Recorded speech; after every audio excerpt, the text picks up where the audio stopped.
Alléluia, alléluia. Soyez tous bénis au nom de Jésus. Vous êtes les précieuses âmes que le Seigneur a choisies pour accomplir ses desseins. C'est la raison pour laquelle vous avez commencé depuis un certain temps une série intitulée « Gardez ce que vous avez ». Gardez ce que vous avez. Chaque personne a un dépôt selon la mesure de grâce que Dieu lui a accordée. Chaque personne a un don particulier. Et c'est ce qui fait d'un frère à un autre qui crée la différence. Si nous prenons Jean-Baptiste, comme nous l'avions dit la fois dernière, il a dit un homme ne peut recevoir ce qui lui a été donné par le ciel.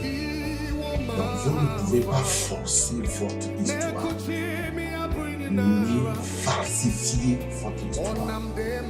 Chaque personne doit garder son authenticité. C'est la raison pour laquelle ces petits mots que je partage avec vous vont vous aider, vont aider chaque personne à pouvoir faire valoir son avoir. C'est très précieux passage. Je crois que vous ne serez pas déçus après ce passage, après ce partage, parce que l'Esprit de Dieu est de la partie. Sans transition que nous allons lire 2 Rois chapitre 4, verset 1 à 7. 2 Rois chapitre 4, verset 1 à 7. Nous lisons dans 2 Rois chapitre 4 à partir du premier verset.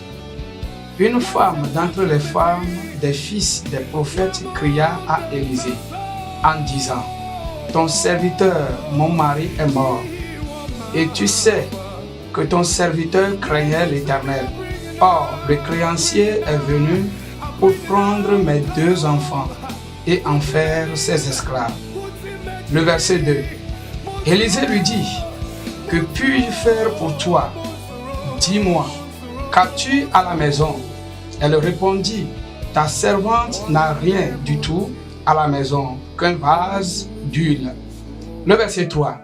Et il dit: va demander au dehors des vases chez tous les voisins, des vases vides, et n'en demande pas un petit nombre. Le verset 4. Quand tu seras rentré, tu fermeras la porte sur toi et sur tes enfants. Tu verseras dans tous ces vases et tu mettras de côté ceux qui seront pleins. Le verset 5. Alors, elle le quitta, elle ferma la porte sur elle et sur ses enfants. Il lui présentait les vases et elle versait. Le verset 6. Lorsque les vases furent pleins, elle dit à son fils: présente-moi encore un vase. Mais il lui répondit: il n'y a plus de vase. Et l'huile s'arrêta. Le 7e verset.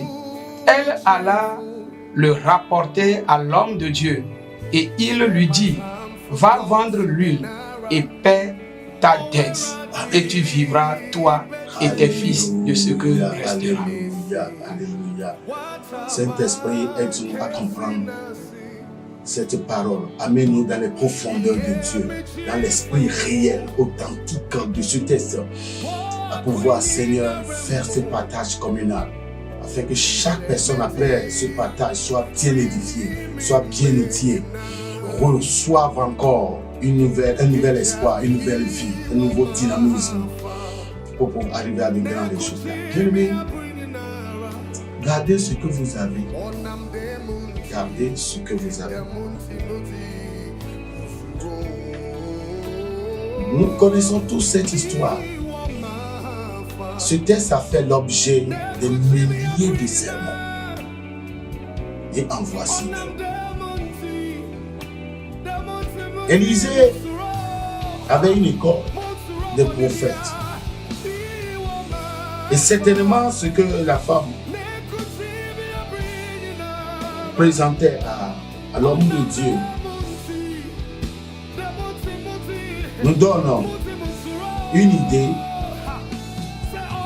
que cet homme défunt, prophète défunt, faisait partie de l'équipe du prophète Élisée, comme l'un de ses fils prophètes. Mais est-il que Élisée le connaissait et la dame savait le type de relation qui a existé entre les deux. Donc elle était allée voir l'homme de Dieu, lui disant ceci, comme vous avez suivi la lecture. Ton serviteur, mon mari, est mort. Élisée le savait, peut-être que c'est lui qui était allé l'enterrer. Tu sais que ton serviteur craignait l'Éternel. Et le créancier est venu pour prendre mes 2 fils et en faire de ses esclaves. Pourquoi? Parce que le monsieur qui est décédé, c'était endetté. Je m'en vais vous dire ceci. Dieu vous a créé grand. Lisez bien vos Bibles. Aujourd'hui, il y a trop de commentaires sur le net. Contre les bénédictions, contre ceci ou cela. Mais quand vous lisez bien votre Bible, notre Dieu ne peut pas être riche et nous allons être pauvres. La Bible dit clairement dans 2 Corinthiens 8, 9 que car vous connaissez la grâce de notre Seigneur Jésus-Christ, qui de vous s'est fait pauvre et par sa pauvreté vous fussiez enrichis. Cet homme a vécu et a servi le Seigneur dans la crainte. Il a bien fait. Et ce qui a manqué à sa vie, c'est qu'il n'était pas béni. Cet homme n'était pas prospère. Il s'était endetté et n'a pas pu éponger la dette avant de mourir. Et sa disparition a amené ses enfants. Si Dieu n'avait pas intervenu, ça allait asservir ses enfants qui deviendraient des esclaves auprès du créancier. Suivez ceci. La dame était allée raconter des pages d'histoire. C'est une compilation. C'est un résumé. Tu sais que ton serviteur craignait l'Éternel. C'est une bonne chose. Mais il n'a pas été béni. Il a laissé la pauvre, la veuve et les 2 héritiers qui n'ont eu aucun héritage, sauf que l'héritage de la dette qui devait faire d'eux des esclaves. Nous devons bien lire notre Bible. Si nous suivons bien Dieu, si nous l'adorons bien, il a promis de nous bénir. Même si vous n'allez pas être de méga milliardaires, vous aurez quand même le minimum vital pour pouvoir glorifier le Seigneur à la fin de la journée. Et quand elle était racontée toute l'histoire au prophète, si vous suivez bien, que vous lisez l'esprit de l'homme de Dieu, le prophète Élisée, il n'était pas trop intéressé par ce long discours. Parce que le dépôt était en lui. Il avait la solution. Dieu avait laissé quelque chose. J'aimerais ouvrir une parenthèse pour dire aux bien-aimés. Le roi Josaphat était clair. Dans 2 Chroniques 20. Il a exposé un sujet qui est, alléluia, très puissant. Il a juste dit que Dieu ne viole pas son protocole. Il dit, confiez-vous en l'Éternel et vous serez affermis. Mais confiez-vous en ses prophètes. Le mot prophète dans l'Ancien Testament, aujourd'hui dans le Nouveau Testament, il y a tout type toute catégorie d'hommes de Dieu. Confiez-vous en ces prophètes et vous réussirez. Et vous prospérerez. Élisée avait le dépôt en lui.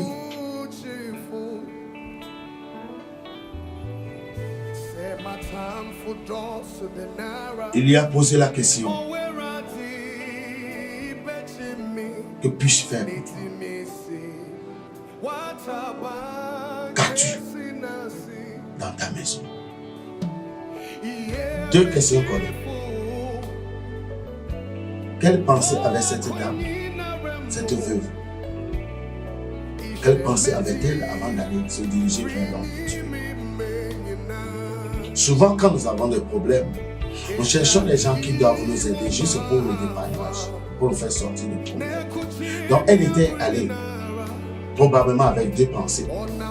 Que l'homme de Dieu prie, afin que le créancier, comme il lui donne le temps, afin de pouvoir réunir les moyens nécessaires pour pouvoir aller manger la dette, pour ne pas prendre ses fils. Deuxième pensée, parce que l'homme de Dieu est un homme béni, en lui exposant cette histoire, il serait touché pour lui demander combien ton mari mérite à son dette. Si Élisée lui avait donné l'opportunité de lui poser cette question, elle allait juste donner le montant rond de la dette à éponger. Et si Élisée l'aidait pour éponger la dette, le problème serait toujours là. Il y a la famille dans la maison qui sévissait. C'est pourquoi l'homme de Dieu a collé ces deux questions. Que puis-je faire pour toi? En principe, il devait lui donner le temps, l'opportunité de lui donner la réponse. Mais immédiatement, il a flanqué une autre question. Qu'as-tu dans ta maison? Et elle a dit. Qu'est-ce qu'elle a dit? Alléluia. Ta servante n'a rien du tout à la maison qu'un vase d'huile. Rien du tout. Mais elle ne savait pas que c'était l'objet de ces miracles. C'est ce qui devait la faire sortir de cette malédiction. Gardez, bien aimé, ce que vous avez. Personne ne mérite. Dieu n'a jamais créé quelqu'un, un être humain bien bâti, qui est à son image, selon sa ressemblance, pour ne rien devenir. Nous avions compris que le diable nous a laissés par le biais. Adam nous a laissés avec sa femme, par le biais du diable, un péché originel. Tout le monde est né avec ce péché, le péché que Adam et Ève avaient commis, la désobéissance. Mais Jésus est venu nous restaurer. Le premier Adam a échoué. Le second est venu pour relever le défi. Il nous a donné sa vie. Il a donné bel exemple. Il a dit, je suis venu afin que même brebis ait la vie.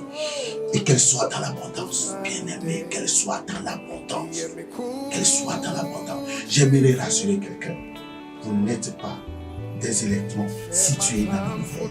Vous n'êtes pas des atomes. Vous n'êtes pas des points. Vous n'êtes pas des éléments isolés.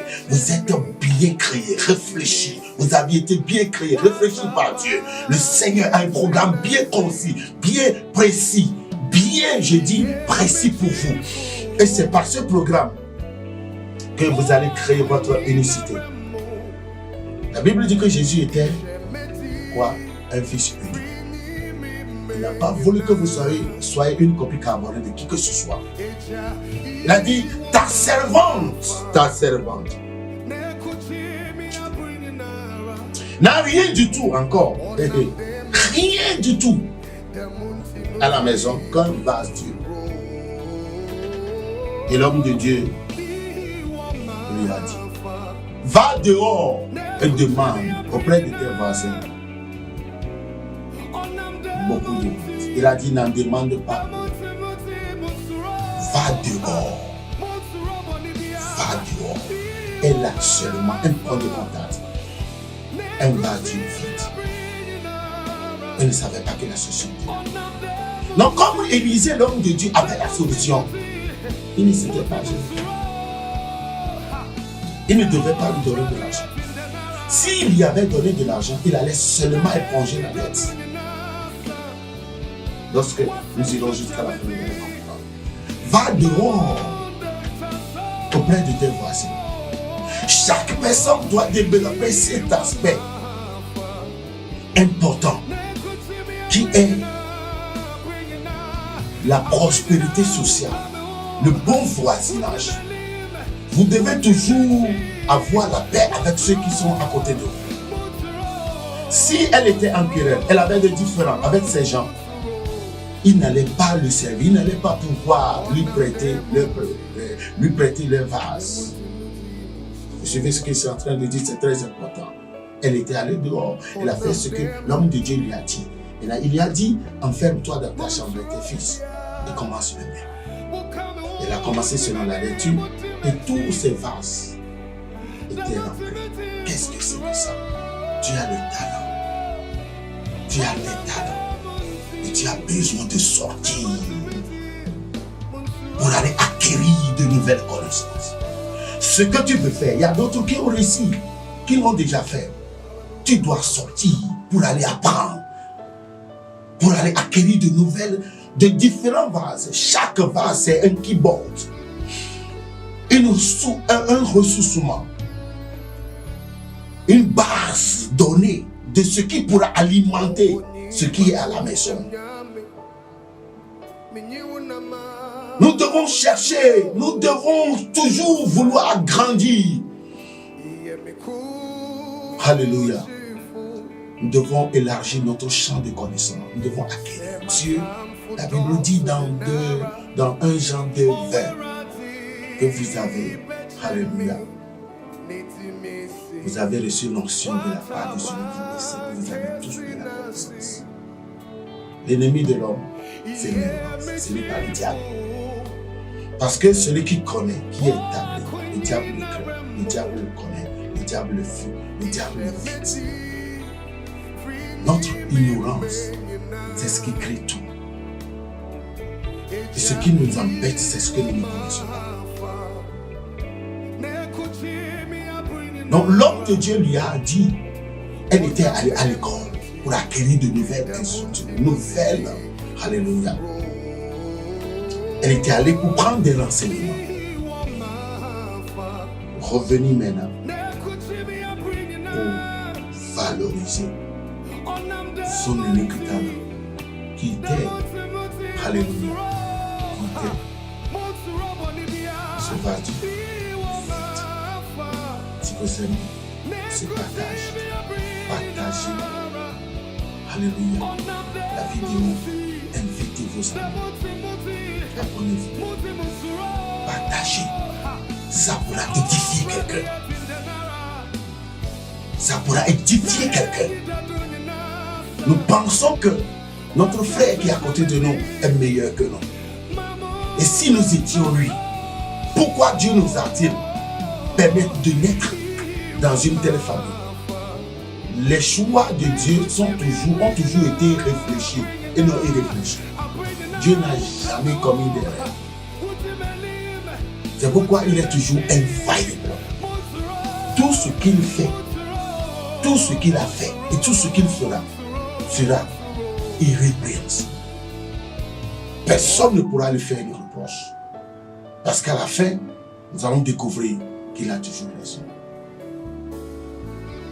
C'est pourquoi nous l'appelons le maître des temps et des circonstances. Il connaît tout. Il décode tout. Pas d'énigme qui ne pourra pas dénicher l'explication devant lui. Après que cette dame ait fini de remplir ses vases, et comme c'est fini, lui l'a coupé. Quel était le point de contact? Le vase d'huile vide. C'est ce vase qui a rempli les autres vases qu'elle était partie collecter, chercher auprès de ses voisins. Ce talent que tu as, l'unique, peut-être que tu n'as pas eu la grâce d'en avoir deux. L'unique, c'est ce qui va déclencher ton histoire. Et tu seras le faiseur de ton histoire. La paix. Regarde cela. C'est pourquoi le thème de notre message est gardez ce que vous avez. Ne le marchandez pas. Ne les changez pas. Ne l'abandonnez pas pour devenir copie carbone. Cessez d'imiter quelqu'un d'autre. Apprenez et gardez votre authenticité. Moïse n'était pas éloquent. Il était bête. Il bégayait. Aaron était éloquent. Moïse n'avait pas besoin d'Aaron. Aaron était tous les problèmes. Le faible Aaron était tous les problèmes que Moïse avait. Et c'est par ces choses que Moïse, sous l'effet de la colère, a été éduqué. Il n'a pas pu atteindre la terre promise. Dieu l'a appelé juste pour démontrer sa puissance.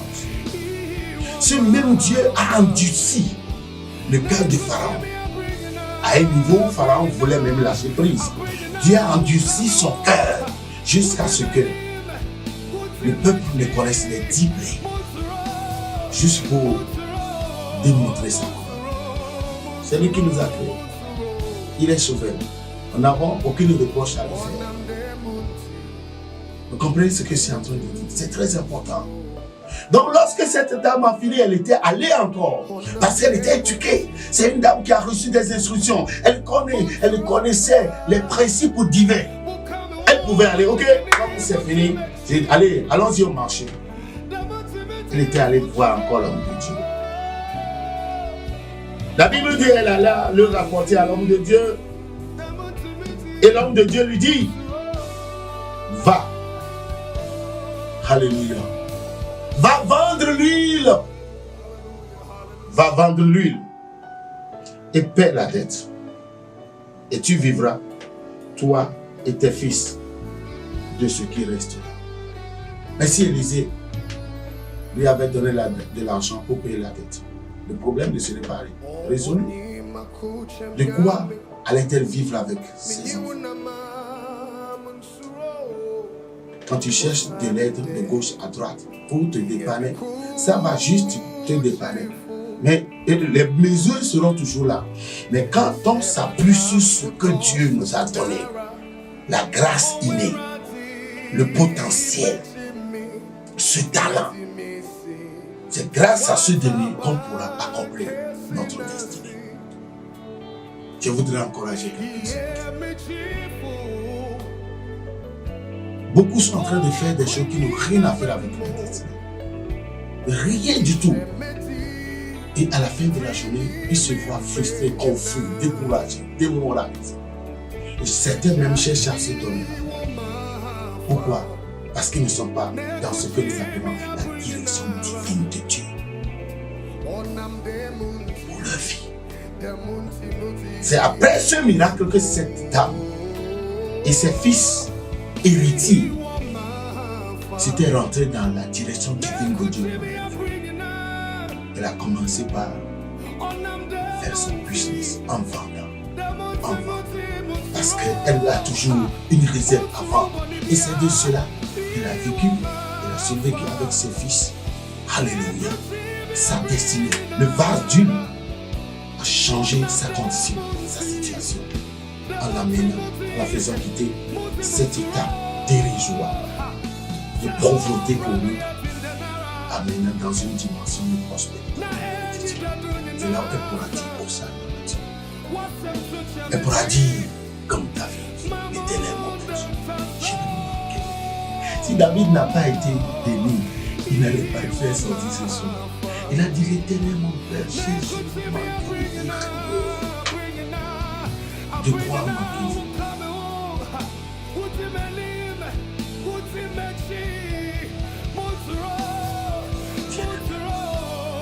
C'est une parole prophétique. Comme des griots. Pour l'élever comme David. Il dit, l'Éternel mon berger, je ne manquerai de rien. Il a bien dit rien. La dame a dit, ta servante n'a rien du tout. Vous voyez, c'est la négativité. Mais je ne manquerai de rien. Tout a été pourvu par Jéhovah Jireh. Le même David a dit encore dans un autre psaume, celui qui me garde, je lève mes yeux vers les montagnes, tout me viendra de secours. En ce qui concerne ma sécurité, ma protection, Le secours me vient de l'Éternel, qui a fait les cieux et la terre. Celui qui me garde, le sommeil et le dort. Nous devons apprendre à aller dans les profondeurs de Dieu. Nous laissons le diable développer des pensées insultantes à l'égard de Dieu. Comme si Dieu délibérément nous a créés pour souffrir. Alors que nous sommes en train de mourir avec des démons. Miles Monroe, l'homme de Dieu, docteur Miles Monroe, à quelques mois, quelques jours de sa mort, il a dit que lui n'allait pas, il ne voulait pas mourir. Il voulait mourir vide. C'est-à-dire ce que le ciel a laissé en lui pour cette terre, il voulait le décharger. Et quand il va aller au ciel, rien de ce qui appartient à cette terre ne l'accompagne au ciel. Donc c'est puissant, c'est fort. Je voudrais bénir le Seigneur. Je vous encourage. Écoutez et réécoutez. Partagez au maximum. Écoutez et réécoutez. Quelque chose va se passer dans votre vie. Le Seigneur a un miracle pour vous à travers ce message. Pour vous voir réconcilier. Regardez la situation de cette dame. Certainement, elle devait avoir un problème de loyer impayé. Elle ne pouvait même pas scolariser ses enfants. La vie de ses deux fils héritiers était complètement en danger. Le diable avait tout mis sur pied pour griller. Comme Jésus a bien défini, le voleur ne vient que pour dérober, voler, égorger, tuer, détruire. Le terme, le sens étymologique veut dire effacer. Quand vous ouvrez, on ne pensera plus de vous. Mais moi, je suis venu. C'est très précieux. Et la vie. Et qu'elle soit dans l'abondance. Et si quelqu'un dit que l'abondance n'est pas bonne, je crois que lui est en train de dire autre chose. C'est ce qui est dans la Bible. Elle de vous programmer, nous accaparer, nous saisir de ce que nous lisons dans nos deux testaments scellés par le sang précieux de Jésus. Oh, je n'ai pas envie de vous quitter. Je suis obligé. Je ne voudrais pas rendre long ce message. Ça ne devrait pas être un long métrage, afin de pouvoir permettre à tout le monde, pendant quelques instants, soyez bénis et du Seigneur.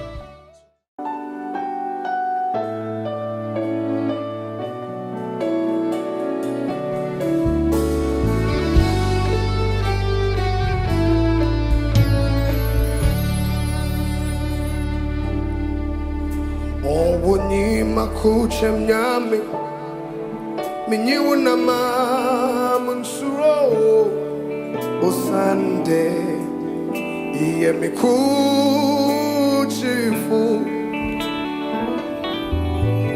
se matamfu dosu denara owerati bechimi nitimisi wataba kesi nasi iye michifu wa kwenyina remu ishemeti frini mimenyina eja iwo mahafa nekuchimi abrinara onam demunti multi